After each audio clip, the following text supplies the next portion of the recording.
সবুজের ডাকে গৃহবধূ।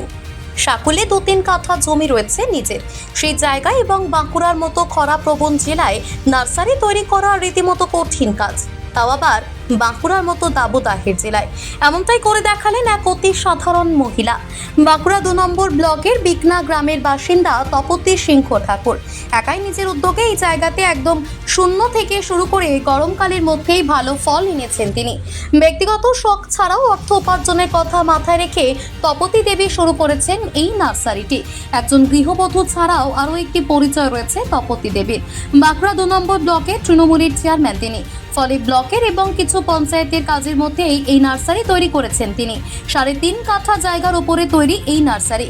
বাঁশ দিয়ে মাচা তৈরি করে উপরে নেট লাগিয়ে ছাউনি করে চারা গাছ লাগাতে খরচ হয়েছে প্রায় 1,50,000 টাকার মতো। মূলত করোনা কাল থেকেই এমন একটি বাগান তৈরি করার সিদ্ধান্ত নিয়েছিলেন তিনি, কারণ সেই সময় অক্সিজেনের অভাব তপতী দেবীকে ভাবিয়েছিল বিশেষ করে।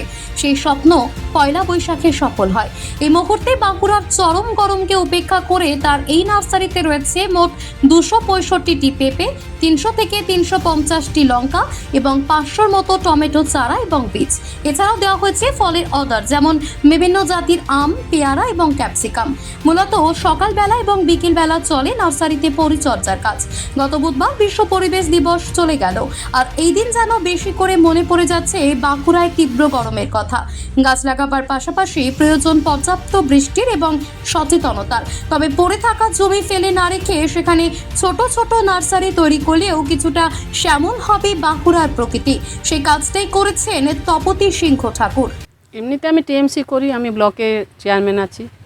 ব্লকের চেয়ারম্যান কোন ব্লক? 2 নম্বর ব্লক, বাঁকুড়া 2। আচ্ছা, এমনি তাছাড়া আর কোনো? তাছাড়া এমনি টুকটাক কাজ যখন যেটা পাই আমি তখন সেটাই করি।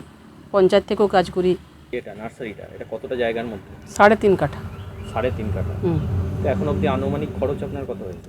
আমার 1.5 লক্ষর মতন হয়েছে। প্রসেসটা প্রথমে যেভাবে আমি এটা করলাম, বাঁশ টাঁশ রেডি করে মাচা করে নেট দিয়ে, সেভাবেই প্রসেসিং আমরা বলে দেবো। যদি কেউ করতে চায় আমরা সেটা বলে দেবো। এই ব্যাপারটা বলবো বলতে আমার অনেক দিনের স্বপ্ন ছিল আমি সবুজ একটা জায়গা আনবো, কারণ আমি করোনা পিরিয়ডে দেখেছি অনেক মানুষ অক্সিজেন পায়নি। গাছের জন্য গাছ লাগাবো, গাছের প্রতি আমার একটা আলাদা রকম ভালোবাসা। সেই সব চিন্তাভাবনা করে আমি আগিয়েছি এটার জন্যে। এখন এই পেঁপে, লঙ্কা, বেগুন এসব সবজি আছে। আগামী দিনে আমি ফলের জন্য অর্ডার করেছি। বিভিন্ন প্রজাতির ফলের চারা এখানে আসবে। পেঁপে কতগুলো আছে?